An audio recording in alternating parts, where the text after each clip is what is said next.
अब इधर नारद जी ने कामदेव की पत्नी को सूचना प्रदान करी कि तुम्हारे पति का जन्म हो चुका है, वो संबरासुर के यहाँ पर है। संबरासुर के यहाँ दासी बन करके जो कामदेव की पत्नी रति है वो आ गई और लालन पालन करने लग गई। जब कुछ बड़ी हुई तो अब कामदेव की पत्नी जो थी उनके भावों में परिवर्तन आने लग गया। मातृभाव मतिक्रम्य वर्तसे कामनी यथा। अरे देवी, एक तरह तो तुम मेरा जो लालन पालन कर रही हो वो माता की तरह बन करके कर रही हो, और जो तुम्हारा व्यवहार है वो एक पत्नी की तरह लग रहा है, तुम कौन हो? तो हाथ जोड़ करके प्रार्थना करती है कि प्रभु, मैं आपकी पत्नी कामदेव की पत्नी में रति हूँ। आप साक्षात कामदेव हैं, आप जो है द्वारिकाधीश के पुत्र हैं, और आपका हरण ये संबरासुर करके लेके आया है। अब जो ही सुना लाल पीले हो गए और भयंकर चुनौती दी संबरासुर को प्रद्युम्न ने, और अंत में परास्त किया और अपनी पत्नी रति को लेकर के द्वारिका पधारे। बड़ी प्रसन्न हुई रुक्मिणी मैया कि बचपन में मेरा पुत्र जो था वो चला गया था, और आज आया तो बहू रानी को लेकर के आया। प्रद्युम्न के पुत्र हुए अनिरुद्ध। सुखदेव जी कहते हैं इनके 2 विवाह हुए, और दोनों विवाहों में बहुत बड़ा युद्ध हुआ। एक विवाह तो रुक्मिणी का जो भाई है उसके नातिन के साथ हुआ। इधर बारात को लेकर के दाऊ जी कुंडिनपुर पधारे और वहां विवाह होने लग गया। रुक्मिणी का जो भाई था उसने कहा कि दाऊ जी चलो हम द्यूत क्रीड़ा करते हैं, खेलते हैं, जुआ खेलते हैं। बोले चलो। चले गए, उधर शादी हो रही, इधर अपना ये लोग द्यूत क्रीड़ा करने लग गए, पास से फेंकने लग गए। बार बार जो है दाऊ जी जीतते हैं, लेकिन रुक्मिणी कहता है कि नहीं नहीं मैं जीत रहा हूं। और जो साथ में उसके ठकुर सुहाती करने वाले लोग थे वो कहे नहीं नहीं दाऊ जी आपकी हार हुई है। तब तक देवताओं ने आकाशवाणी कर दी, तदा ब्रवीण नभो वाणी बले नई वजितो ग्लह। अरे भाई, बलराम जी की विजय हुई है। अब बलराम जी बड़े प्रसन्न हो गए। बोले भाई अब तो मानोगे तुम कि मेरी विजय हुई है? तब से तुम कह रहे नहीं हम ही जीत रहे हैं, हम ही जीत रहे हैं। देवता लोग तो झूठ बोलते नहीं है, मानना पड़ेगा तुमको।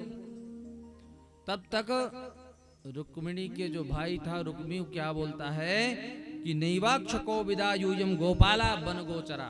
अरे तुम वन गोचर जंगल में रहने वाले ग्वाल वाले द्यूत क्रीड़ा करना क्या जानो? ये तो राजाओं का खेल है, महाराजाओं का खेल है। इतना कहा, और इतना कहने के बाद क्या कोई बलराम जी से बच सकता है? तुरंत हल मूसल संभाला और काम तमाम कर दिया। जितने साथ में उसके ठकुर सुहाती करने वाले लोग थे उनको भी भगवान बलराम जी ने दौड़ाया, रुक्मी को खत्म ही कर दिया। अब जब पता लगा कि रुक्मी का वध हो गया तो हाहाकार मच गया शादी में। अब जो पत्रकार बंधु थे वो भगवान के पास पहुंच गए। आप इस विषय में क्या कहना चाहते हैं? भगवान कुछ बोले ही नहीं, ना हाँ बोले ना बोले। ना तो ये कहा कि दाऊ जी ने बहुत अच्छा किया है मार करके, और ना तो यही कहा कि दाऊ जी को ऐसा नहीं करना चाहिए था। क्यों? क्योंकि यदि ऐसा कहते कि बहुत अच्छा किया तब तो रुक्मिणी कहती कम से कम आपको तो चुप रहना चाहिए था, मेरा भाई मर गया और तुम ऐसा बोल रहे हो। ऐसी स्टेटमेंट तो नहीं देनी चाहिए, वो भी पत्रकारों के सामने। और यदि ये कहते कि ऐसा नहीं करना चाहिए था तो दाऊ जी लाल पीले हो जाएंगे कि इसका साला मर गया, तो ये ऐसे उल्टा सीधा बोल रहा है। और जो बड़े भाई का अपमान किया वो कुछ नहीं। इसलिए सुखदेव जी कहते हैं निहते रुक्मिणी शाले ना ब्रवीत साध्व साधु। भगवान ने कुछ बोला ही नहीं, दोनों का मान रखा, चुप रहे। तो परीक्षित अनिरुद्ध का विवाह रुक्मी की नातिन के साथ हुआ, इसमें भी भयंकर युद्ध हुआ। दूसरा जो विवाह हुआ अनिरुद्ध का वो बाणासुर की एक बेटी है। बाणासुर जो है ये राजा बलि का पुत्र है, इसकी बेटी है उषा। उसने एक दिन स्वप्न में एक दिन अनिरुद्ध को देखा, और प्रातःकालीन जब उठी तो ये बताती है जो बाणासुर का मंत्री है उसकी बेटी है चित्रलेखा, इसकी सखी है। सारा वृत्तांत सुनाती है। कुछ लोग ऐसे होते हैं ना कि वो सोते समय भी बड़बड़ाते रहते हैं, बोलते रहते हैं। क्यों जी? सोते समय बोलते हैं, सब कुछ बोलते हैं, और बोलते वो है जो दिन में हुआ हुआ रहता है। दिन को तो छुपा सकते हैं, लेकिन रात को जब बोलते हैं तो सच्चाई बोलते हैं। एक सेठ जी थे, बहुत पैसे वाले थे। ऐसे कथा होती थी तो वो जाते नहीं थे, कहे हम सेठ हैं, हम जाएंगे कथा में, ऐसी कथाओं में हम क्यों जाएंगे। पत्नी बिचारी बड़ी धार्मिक थी, इसलिए देखो जितने पत्नी धार्मिक होती है ना उतने पति नहीं होते हैं। इसलिए पत्नी का कर्तव्य है कि पति को धार्मिक बनाए। देखो हम लोग क्या कहते हैं, धर्म पत्नी, क्या कहते हैं, धर्म पत्नी। धर्म पति थोड़ी कहते हैं, बताओ कहते हो तो बताओ। हम लोग कहते हैं धर्म पत्नी, कि खुद धर्म करे और पति से भी धर्म करवाए। और एक होती है वाइफ, क्या होती है, वाइफ। वाइफ किसको बोलते हैं? वाइफ में कितने अक्षर है बताओ? 4 है ना। वाइफ का मतलब W से शुरू करते हैं। W का मतलब होता है वेस्ट। W का मतलब, अब व्याख्या करेंगे तो आगे कथा छूट जाएगी। मतलब जो फालतू बातें करती रहे चारों दिशाओं की, कोई मतलब नहीं उन बातों का, कान खाती रहे, उसका नाम है वाइफ। तो इसलिए वाइफ नहीं बनना है, धर्म पत्नी बनना है। क्या बनना है? धर्म पत्नी। खुद धर्म करो और पति से भी करवाओ धर्म, तब तो आप धर्म पत्नी कहलाने की अधिकारिणी हैं। यदि कहे कि नहीं जी सिनेमा देखने जाएंगे हम, तो तब भैया तुम फिर धर्म पत्नी नहीं हो, तब तुम वाइफ हो। तो सेठ जी थे, वो कथा में ना जाएं। पत्नी बोले कि ऐसा है महाराज, कथा हो रही है, आप जाओ तो सही। जबरदस्ती एक दिन भेज दी। कथा में आए तो लोगों ने देखा कि भाई धनाढ्य व्यक्ति हमारे क्षेत्र के आ रहे हैं, तो सभी लोगों ने स्वागत किया, आइए आइए आइए। आगे पंडाल में दरी एक बिछी थी, तो किसी ने कहा कि बैठिए। बैठ गए। व्यास जी आए नहीं थे, बैठ गए। तो व्यास जी के आने से पहले उनको नींद आ गई, सो गए बेचारे। अब व्यास जी आए, कथा हुई, कथा खत्म भी हो गई, सब प्रसाद भी ले लिया, सब चले गए, वो सो ही रहा है। लास्ट में एक व्यक्ति बचा, बोले भाई जाइए जाइए। बोले हैं जाइए, अभी तो कथा होने वाली थी, हो गई? बोले हाँ हो गई, जाइए।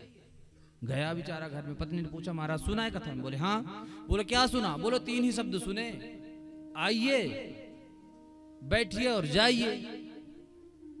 बोले तो हाँ आपको 3 ही मंत्र मिले हैं वहां से, अब ये जप करना है आपने, यही 3 विशेष मंत्र।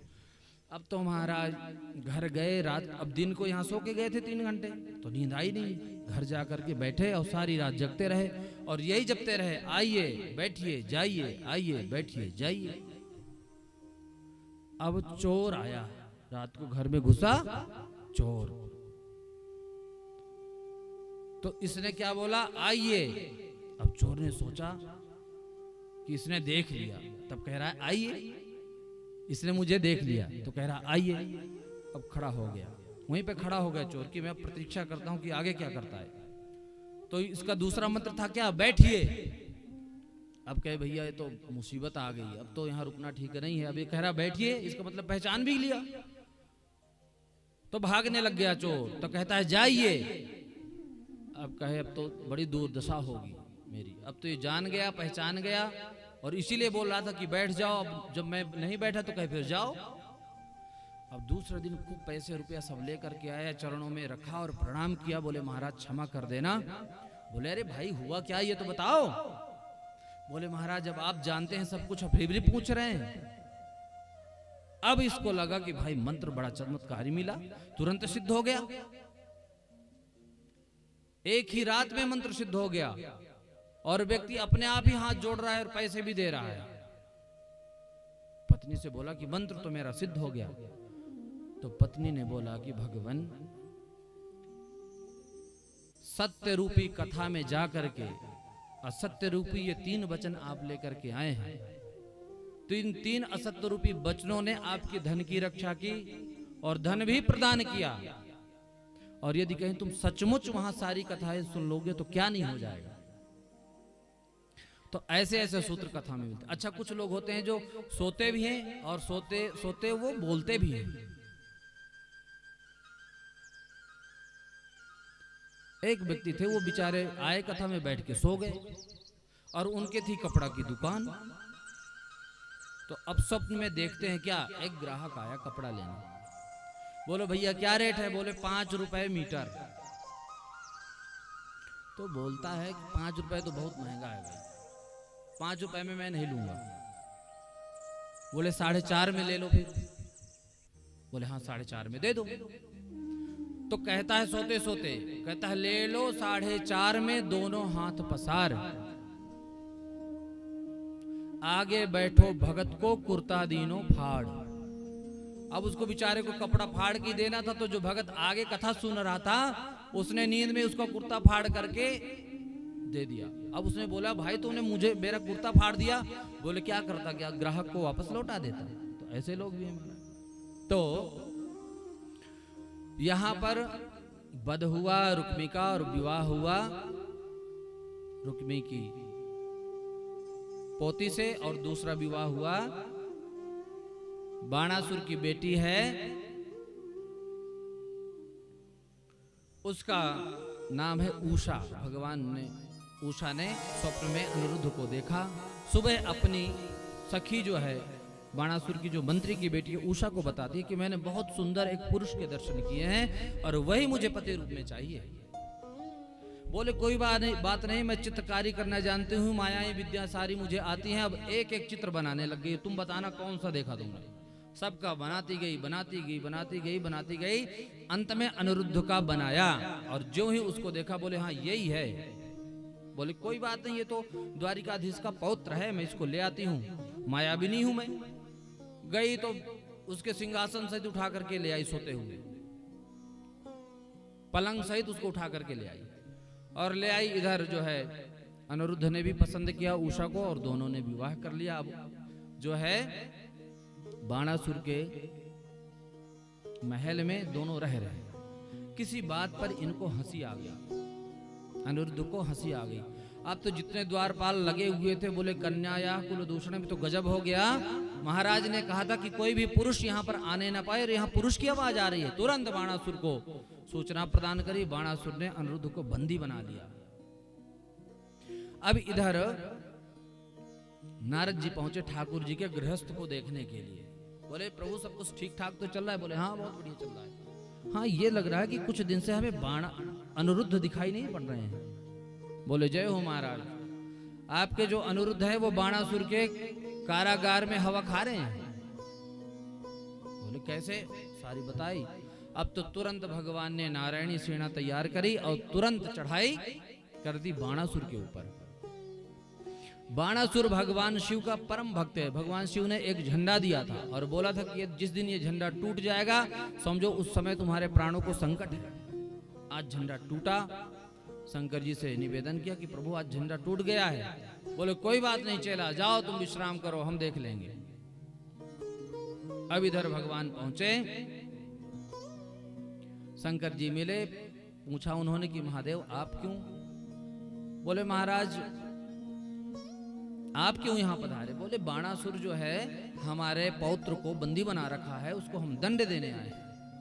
तो बोले महाराज जिसको आप दंड देने आए हैं हम तो उसकी रक्षा में ही खड़े हैं। भगवान कृष्ण कहते हैं कि भोलेनाथ साइड हटिए, मैं दंड दूंगा उसको। बोले नमक हरामी तो हम भी नहीं करेंगे। तो बोले फिर युद्ध होगा। बोले हो जाने दो। अब तो एक तरफ शिव जी एक तरफ कृष्ण जी, भयंकर युद्ध हुआ दोनों में। बड़े बड़े अस्त्रों का प्रयोग होने लगा। भगवान ने पशुपतास्त्र जो अमोघ अस्त्र है छोड़ दिया और इधर कृष्ण ने नारायणास्त्र प्रयोग कर दिया। समस्त ऋषि मुनि पधारे, प्रार्थना की कि आप लोग ही यदि ऐसा युद्ध करेंगे तो यहाँ तो प्रलय आ जाएगा। क्या आप प्रलय लाना चाहते हैं? दोनों को शांति किया। तब शंकर जी ने माहेश्वर ज्वर भेजा और कृष्ण जी ने वैष्णव ज्वर भेजा। दोनों आपस में टकराए और अंत में माहेश्वर ज्वर परास्त हुआ। परास्त होने के बाद यहां पर माहेश्वर ज्वर ने स्तुति की, 4 श्लोकों में स्तुति की। इन 4 श्लोकों को यदि किसी को खूब बुखार हो तो इन 4 श्लोकों को पढ़ करके अभिमंत्रित करके यदि किसी को जल पिला दिया जाए तो उसका बुखार उतर जाता है। इधर भगवान ने देखा कि भोलेनाथ के रहते तो संभव नहीं है। भगवान ने इधर तुरंत जृंभणास्त्र का प्रयोग किया। भगवान भोलेनाथ जम्हाई लेते रह गए और इधर चढ़ाई कर दी। बाणासुर के 1000 हाथों को काटना भगवान ने प्रारंभ किया। जब 4 हाथ बजे तब इनकी धाई मां कोटरा देवी सामने नग्न होकर के आ जाती हैं भगवान के सामने। भगवान अपना मुंह फेरते हैं और प्राण बचा करके बाणासुर वहां से भागता है। अंत भगवान भोलेनाथ से रक्षा की गुहार करता है। भगवान भोलेनाथ बाणासुर करके लेकर के आते हैं और बोलते हैं कि प्रभु उसको शरण में लो अपने। बाणासुर अपनी पुत्री उषा का अनिरुद्ध को ले जाकर के समर्पित करते हैं। भगवान कहते हैं मैं इसको मारता तो नहीं, क्योंकि मैंने प्रहलाद को वचन दे रखा कि तुम्हारे कुल में जो भी उत्पन्न होगा उसको मैं मारूंगा नहीं। और प्रहलाद जी के पुत्र हुए विरोचन, विरोचन के पुत्र हुए बलि, और बलि के ही पुत्र हैं बाणासुर। मैं तो सिर्फ दंड देना चाहता था। ऐसे अनिरुद्ध जी के 2 विवाह हुए। सुखदेव जी कहते हैं परीक्षित, एक बार भगवान अपने समस्त परिकरों को लेकर के एकांत में जाते हैं और कहते हैं चलो बच्चों आज घुमाने तुमको लेके चलता हूं। घुमाने लेकर के जाते हैं और बोलते हैं बच्चों तुम लोग आराम से खेलो, मैं पेड़ की छांव में थोड़ा आराम करता हूं। अब बच्चे पौत्रादि जो ठाकुर जी के हो सब खेल रहे हैं। खेलते खेलते क्या हुआ, एक दिन गेंद को मारा और गेंद चली गई कुआं में। कुआं में गई तो गए देखने गेंद को देखते हैं तो नीचे कुआं में दिखता है एक बहुत बड़ा गिरगिट पड़ा हुआ है। भगवान से निवेदन किया कि दादा देखो इसमें तो बहुत बड़ा गिरगिट है, ऐसा गिरगिट हमने कभी देखा नहीं है। भगवान आए, ज्यों ही देखा त्यों ही उसने गिरगिट शरीर को त्याग दिया और पुरुष बन के खड़ा हो गया। भगवान ने पूछा भाई तुम कौन हो? बोले वाह महाराज आप मुझे नहीं जानते हैं। जो अहंकारी व्यक्ति होता है ना वो हमेशा अहंकार में चूर रहता है, अपने धन का दिखाएगा कि मैं बहुत बड़ा धनवान हूं, लेकिन खर्च नहीं करेगा कभी। खर्च करेगा तो सिर्फ अपने ऊपर और कहने को मैं धनवान हूं। अरे भाई धन है तो दीन दुखियों की सेवा में लगाओ, भागवत जी का आयोजन करो, गरीबों को खिलाओ पिलाओ को। दिखाने के लिए धन थोड़ी होता है। तो अब ये कहता है कि महाराज मेरा नाम आप नहीं जानते हैं। बोले ना, बोले यदि आपने दानियों का नाम सुना होगा तो सबसे पहले मेरा नाम आता है। बोले वाह दानी जी महाराज, और ऐसे दानियों की ऐसी दुर्गति। दानियों को तो वैकुंठ मिलता है, तो गिरगिट बना पड़ा है यहां। बोले महाराज मैंने इतने गाय दान करी कि तारे गिने जा सकते हैं, लेकिन मेरे गाय इतनी दान करे उनको कोई गिन नहीं सकता। बोले तो गाय दान देने वाला व्यक्ति ऐसा दुर्गति को तो नहीं प्राप्त होता है। निश्चित रूप से तुमने बूढ़ी गाय को दान किया होगा जो दूध नहीं देती होंगी, ऐसे गायों का दान किया होगा। कहे नहीं महाराज, पयस्वनी तरणीशील रूपा गुणोपपन्ना कपिला हेम श्रृंगी। कहते नहीं महाराज पयस्वनी, मैंने दूध देती गायों का दान किया है। तो भगवान ने बोला कि तुमने शायद फिर कोई बूढ़ी गैयन का दान किया होगा। बोले नहीं, तरुणी जो जवान गाय थी उनका दान किया है। तो फिर भगवान कहते हैं कि मारती रही होंगी, आदमियों को मारती रही होंगी, इसलिए नहीं कहते हैं। शील रूपा, शील रूप गायों का दान किया है, गुणों से युक्त। कपिला हेम श्रृंगी, कपिला गाय मैंने उसके सींगों को स्वर्ण मंडित करवाया था। तो भगवान कहते हैं कि कोई ठग करके ले आया होगा, किसी को चूना लगाया होगा तुमने, और फिर उसे गाय दान कर दी, तो कौन सी बड़ी बात है, तुम्हारी तो ये फिर होनी थी हाल। बोले नहीं महाराज, न्यायार्जिता, अपने न्याय की कमाई से जो मैंने गाय ली थी, ऐसी गाय मैंने सवत्सा गाय दान करी है। बोले तो भैया ये तो बताओ कि तुम ऐसे दुर्गति को प्राप्त कैसे हुए। तब बताता है महाराज, एक बार गड़बड़ी हो गई। क्या? मैंने गाय, रोज मेरा नियम था गाय दान देने का, मैंने एक दिन गाय दान एक ब्राह्मण को कर दी, और वो ब्राह्मण गाय को लेकर के चला गया, अपने गौशाला में रखा। वो गाय उसके गौशाला से खुल करके मेरे पुनः गौशाला में आ गई, और वही गाय मैंने दूसरे दिन पुनः दान में दे दिया। अब जो पहला ब्राह्मण था उस गाय को ढूंढते हुए आ रहा था, और जिस ब्राह्मण को मैंने गाय दान करी थी वो लेकर के जा रहा था। दोनों में विवाद हुआ और दोनों गाय को लेकर के मेरे पास आए। जब वो कहता, मैंने उसको बहुत बार निवेदन किया कि इसके बदले तू हजारों गाय ले जा। बोले नहीं, मैं यही गाय लेके जाऊंगा। और जिसको मैंने दिया था वो भी यही कहा कि मैं यही लेके जाऊंगा।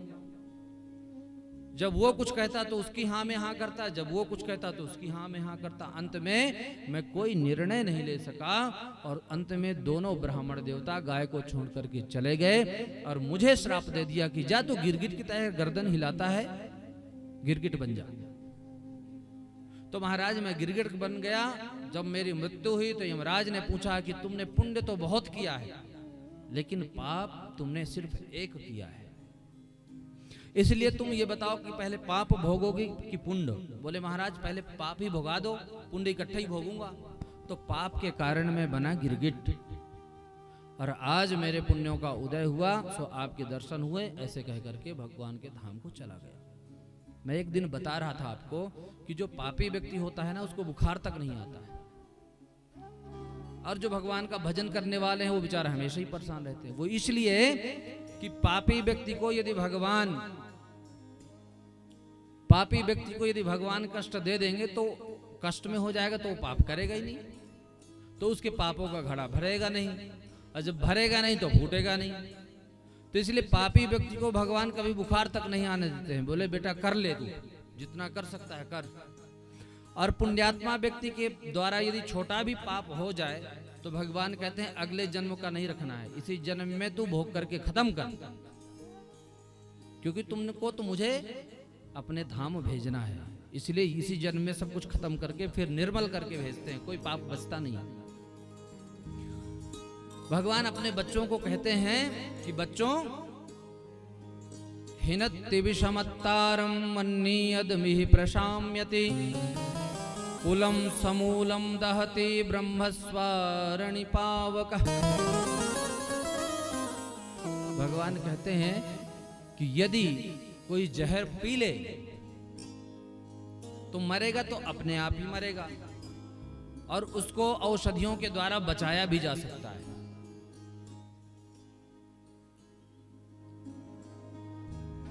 लेकिन यदि कोई व्यक्ति ब्राह्मण का गलती से धन खा ले तो कहते हैं कुलम समूलम दहति, कुल का कुल नष्ट हो जाता है। कहते कैसे? कहते हैं ब्रह्मस्वारणि पावका, जैसे जंगल में आग लग जाती है उसको कोई बुझाने नहीं जाता है, इसी प्रकार से ब्राह्मण का धन खाने वाले व्यक्ति के कुल में कोई पानी देने वाला नहीं बचता है। इसलिए सावधान रहे ना तुम लोग। हैं, जनपत्री दिखाने पंडित जी के घर में गए और पंडित जी ने बोला कि चाय थोड़ा सा तो हो जाएगी। आपने कहा हाँ महाराज हो जाए चाय। कोई बचा नहीं सकता तुमको, इसलिए चाय मत पीना, तुम कभी पानी मत पीना। स्वदत्ताम परदत्ताम वा ब्रह्मवृत्तिम हरेच्छयः, 60 वर्ष सहस्त्राणि विष्ठायाम जायते कृमि।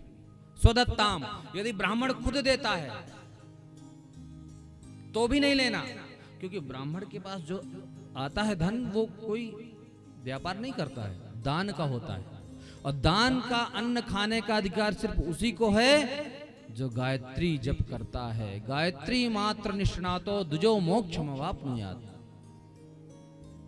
इसलिए भैया ज्यादा फ्री फोकट का माल जो है डकारने में मत रहना, नहीं तो बर्बाद हो जाओगे, खानदान नष्ट हो जाएगा, औलाद नहीं होगी, यदि होगी तो वो भी चली जाएगी।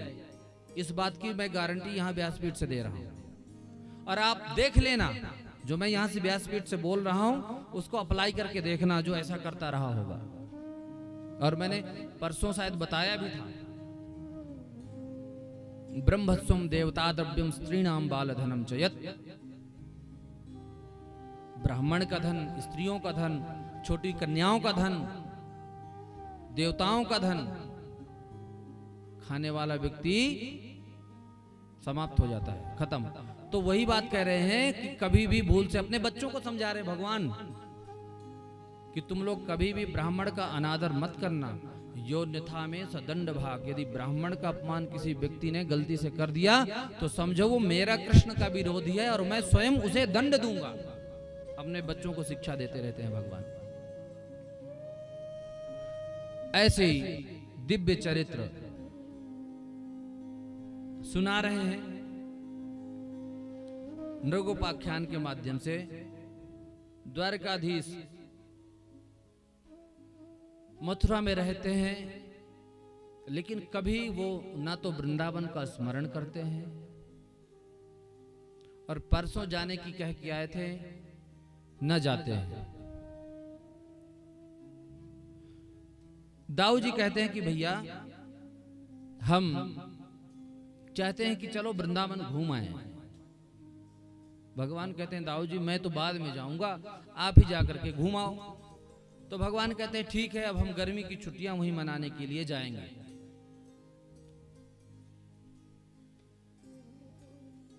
गर्मियों की 2 महीने अब छुट्टियां वही मनाने के लिए जाएंगे। 2 मासौ तत्र चावात्सीन मधुम माधव एव च, मधु और माधव। मधु जो ये महीना चल रहा है इसको बोलते हैं मधु। कौन सा मास? मधुमास। चैत्र को बोलते हैं मधुमास, और बैसाख को बोलते हैं माधव। कहते हैं चैत्र और बैसाख की जो 2 महीने की गर्मी की छुट्टियां हैं हम तो वृंदावन में ही मनाने जाएंगे। बोले ठीक है आप जाइए। अब जो है दाऊ जी वहां से सीधे श्री वृंदावन धाम पधारे। भयंकर गर्मियों के दिन थे। ग्वाल बाल कहते हैं दाऊ जी चलो हम यमुना में जल क्रीड़ा करते हैं। दाऊ जी कहते हैं कि यमुना जी तो बड़ी दूर है यहां से, कैसे जाएं? ग्वाल बाल कहते हैं यमुना जी तो बड़ी दूर है। दाऊ जी कहते हैं कोई बात नहीं, तुम रुको, मैं यमुना को यहीं बुला लेता हूं। कहते हैं हे जमुने इधर आओ। अब जमुना ने सोचा कि यदि ऐसे किसी के बुलाने से ही मैं डोलती फिरती रही तो मेरा समाप्त हो जाएगा, स्तुति मेरा क्या रहा। जमुना आई ही नहीं। बलराम जी को बड़ा क्रोध आया, अपना हल निकाला और जमुना जी को पकड़ के खींच दिया। जमुना जी चरणों में गिरी। राम राम महाबाहो न जाने तव विक्रमम यस्यैकांसेन वृधितः जगति जगतः पते। हे राम, हे महाबाहो, हे पराक्रम, मैं आपके बल पराक्रम को समझ न सके, क्षमा करना आप। बलराम जी ने क्षमा दी यमुना जी को। और सुखदेव जी कहते हैं कि परीक्षित आज भी यमुना जो है आप देखेंगे वृंदावन में तो टेढ़ी बह रही है, सीधी नहीं है, ऐसे ऐसे घूम रही। बल पराक्रम आज भी प्रदर्शित कर रही हैं श्री दाऊ जी महाराज का। सुखदेव जी से निवेदन करते हैं परीक्षित जी कि महाराज बीच बीच में थोड़ा दाऊ जी के पराक्रम का भी आप व्याख्यान करें। सुखदेव जी कहते हैं कि राजन एक बार द्विवित नाम का जो बानर था वो वरुण कलश फोड़ दिया। दाऊ जी को गुस्सा आया और द्विविद नाम बानर का दाऊ जी ने उद्धार कर दिया। जब इधर बलराम जी चले गए तब पौंड्रक नाम का एक राजा है। दाऊ जी से सब बहुत डरते हैं, कहते हैं ये बड़ा खतरनाक है, हल मूसलधारी, हल से खींचते हैं और मूसल से धमक देते हैं पर गोविंदाय नमो नमः हो जाता है, तो बहुत डरते हैं सब लोग। अब जो ही पता चला कि दाऊ जी चले गए हैं वृंदावन को, सो पौंड्रक नाम का एक राजा है और इसका मित्र है काशी नरेश। ये नकली भगवान बना फिरता डोल रहा है। काशीराज ने कहा कि ऐसा है कि तू बन जा भगवान और मैं बन जाता हूं तुम्हारा पुजारी, और लोगों को बेवकूफ बनाने के बाद जो चढ़ावा आएगा वो हम दोनों का आधा आधा। बोले बहुत बढ़िया, ठीक है। अब बताओ, जब द्वापर में नकली भगवान थे तो कलयुग में तो कितने भगवान हैं? भगवान ही भगवान है। एक पत्थर उठाओ तो 100 भगवान निकलते हैं उसके नीचे से। काशीराज ने पौंड्रक को बोला कि भाई एक काम कर ले। क्या? कि एक पत्र लिख और पत्र द्वारिकाधीश को भेज दे, क्योंकि द्वारिकाधीश को सभी लोग भगवान ही मानते हैं, और यदि उसने तुम्हारी भगवत्ता स्वीकार कर ली तो तुम भगवान बन गए। अब इसने कहा ठीक। इसने सब कुछ अपना, 2 हाथ अपने नकली बना लिए, चक्र भी अपना नकली बना लिया, शंख चक्र गदा पद्म धारण करता है, गरुड़ भी नकली बना लिया। दूत को एक पत्र दिया और बोला कि जाओ द्वारिका में दे करके आओ। द्वारिका में जब गए तो सुधर्मा सभा चल रही थी। उद्धव जी ने तुरंत उठ करके पत्र लिया और पत्र खोल करके पढ़े और हंसने लग गए। ठाकुर जी ने बोला कि क्या इसमें क्या लिखा है बताओ। बोले महाराज आप जो है अपना बुरिया बिस्तर बांध करके यहां से भाग जाओ। बोले क्यों? बोले असली भगवान का जन्म हो चुका है, तुम नकली भगवान हो, ऐसा इस पत्र में लिखा है।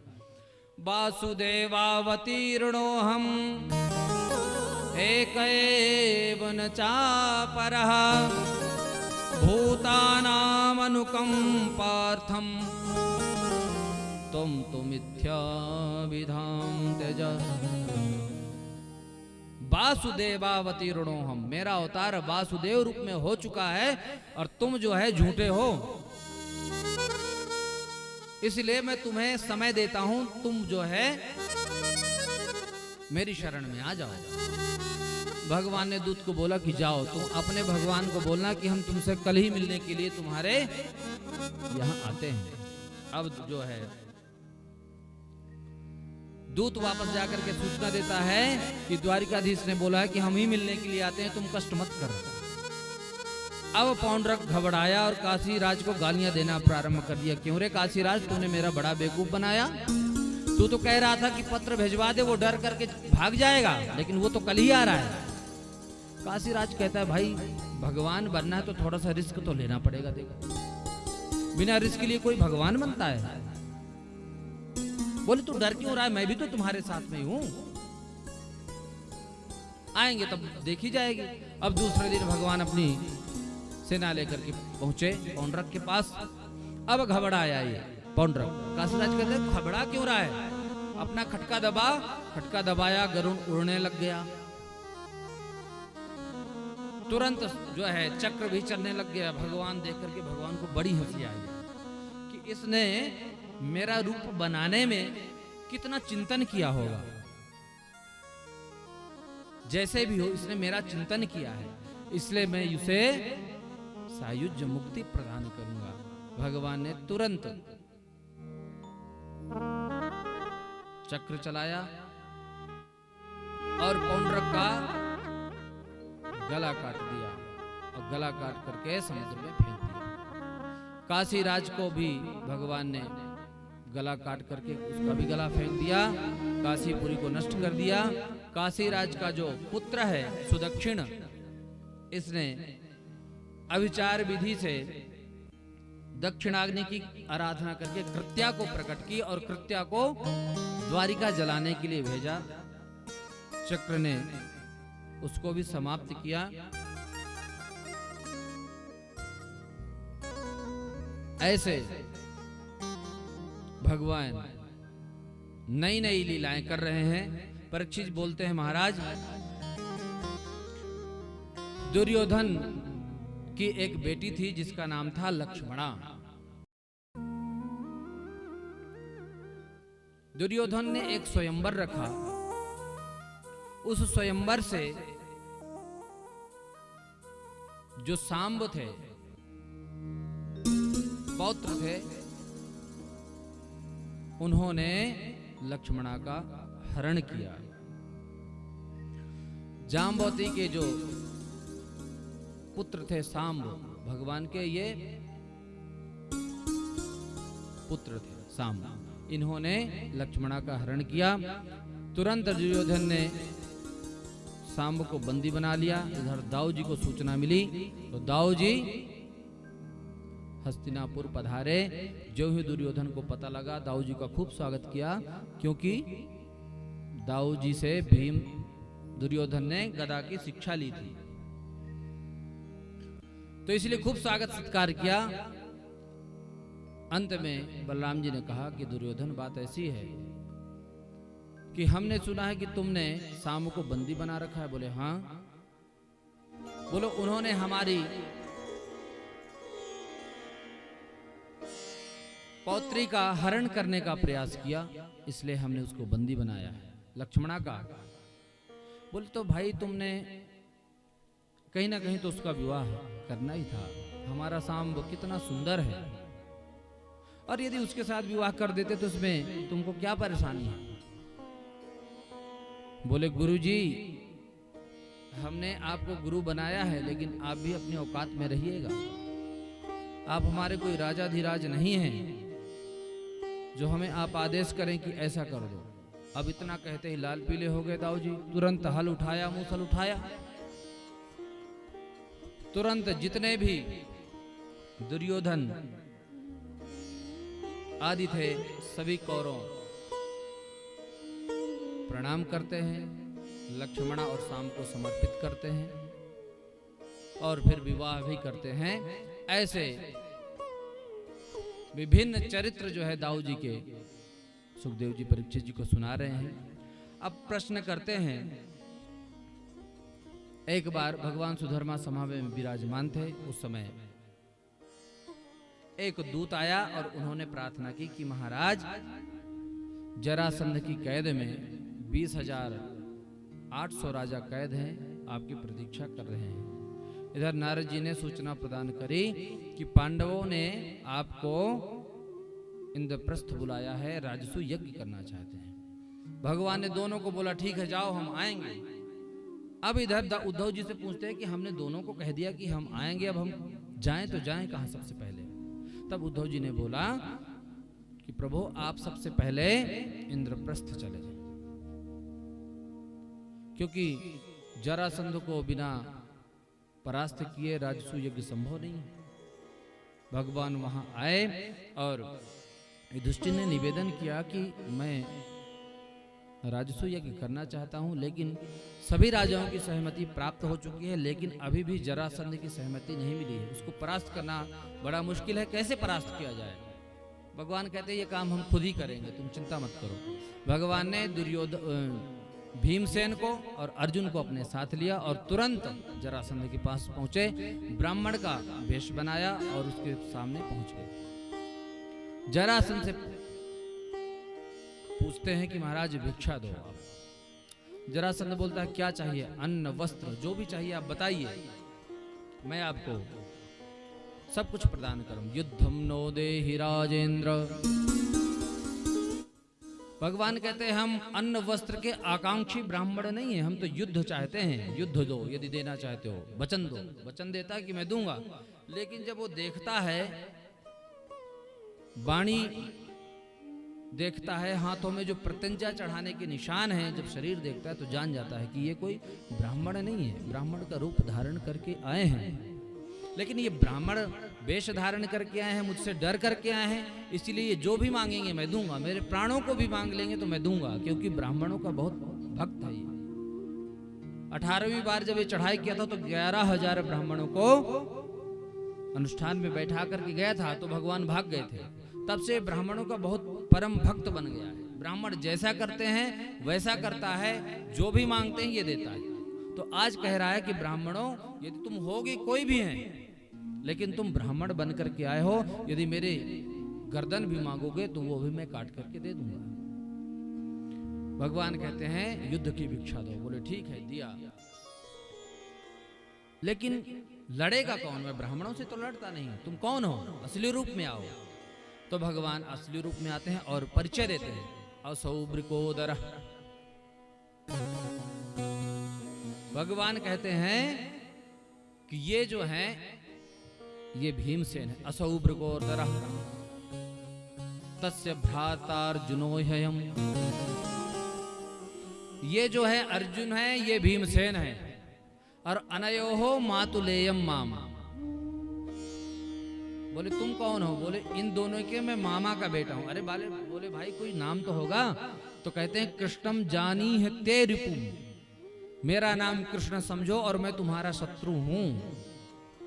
अब जो ही सुना हंसने लग गया। बोले तुमसे तो मैं लड़ूंगा नहीं, तुम तो रण छोड़ हो जो मैदान छोड़ के भाग जाए, कब पता, क्या पता इसका कब भाग जाए। और जो ये अर्जुन है इसके तो अभी मूछें तक नहीं आई हैं। अर्जुनो न भवेद योद्धा, ये कोई योद्धा थोड़ी ना, ये तो बच्चा है। हाँ, भीमस्तुल्य बलो ममा, भीम जो है ये मेरे बराबर दिख रहा है, ये लड़ सकता है मेरे से। तुरंत एक गदा भीमसेन को दिया और एक गदा अपना लिया और तुरंत अखाड़े में कूद गए। भयंकर युद्ध होता है। दोनों के जब गदाएं टकराती हैं तो ऐसे लगता है जैसे विद्युतपात हो गया हो, वज्र निष्पेष सन्निभ, ऐसा भयंकर युद्ध होता है। सूर्यास्त होते ही युद्ध को विश्राम देते हैं और जरासंध उनको अपने घर में रखता है। जो चोट लगती है तो मल्हम पट्टी करता है, आतिथ्य स्वीकार करता है और बातचीत भी करता है कि वाह भीमसेन, बहुत मजा आ रहा है तुमसे साथ युद्ध करने में, अद्भुत योद्धा हो। लड़ते लड़ते 27 दिन हो गए लेकिन युद्ध का कोई परिणाम नहीं निकल रहा है। 27 दिन की रात को नींद नहीं आई और कन्हैया से बोलने लग गए भीमसेन कि प्राण मेरे बचाना है तो बचा लो, नहीं तो मुझे आज ऐसा लग रहा है कि मैं मारा जाऊंगा। भगवान कहते हैं देखो 27 दिन तक तो तुम अपने बल पे लड़ते रहे, अब एक दिन मेरे बल पे लड़ लो। हम लोग क्या करते हैं, मैंने किया, ऐसा किया मैंने, मंदिर मैंने बनाया, ये कथा मैं करवा रहा हूं, सब मैं करते हैं। अपने बल पे चलोगे तो थकोगे, गिरोगे, हारोगे, टूटोगे, फूटोगे, लेकिन ठाकुर जी के बल पे चलोगे तो कभी न थकोगे, न कभी रुकोगे, न कभी गिरोगे, न कभी झुकोगे। एक बार क्या हुआ कि एक आदमी था, वो परिक्रमा दे रहा था गिरिराज जी की, साथ में एक बच्चा भी था। परिक्रमा दे करके जब पूर्ण हो गई तो बैठ गए थके हारे बेचारे। तो बच्चा खेल रहा था वहीं पर। तो किसी ने पूछा भाई तुमने परिक्रमा नहीं दिया? बच्चे से पूछा, बोले दिया हूं। तो बोले तुमने थका नहीं? बोले हम चल के थोड़ी दिए, हम तो पिताजी के कंधे पे बैठ के दिए। तो भगवान के सहारे यदि चलोगे तो तुम थकोगे नहीं, और अपने सहारे चलोगे तो थक जाओगे। तो भगवान कहते हैं अब एक दिन मेरे कहने पे युद्ध करो और ध्यान मेरी तरफ रखना। बोले ठीक है। अब 28वें दिन युद्ध प्रारंभ हुआ। भगवान ने एक तिलका लिया और चीर करके दोनों दिशाओं में फेंक दिया, इशारा किया। तुरंत भीमसेन ने वैसे ही इशारा समझा और एक पैर को अपने चरणों से दबाया और दूसरा हाथ से पैर पकड़ करके बीच से चीर करके फेंक दिया। जैसे कोई गजराज पेड़ की शाखा को पकड़ के चीर देता है, गुततः पाटयामासा शाखामिव महागजः, बीच से चीर करके फेंक दिया। प्राणांत हुआ। पुनः ठाकुर जी पांडवों के यहाँ पधारे और फिर विशाल राजसूय यज्ञ का आयोजन किया गया। उसी राजसूय यज्ञ में दुर्योधन को जल में थल का भ्रम हुआ और पैर फिसला और सभी लोग हंसे और वही महाभारत का जड़ बना, महाभारत हुआ।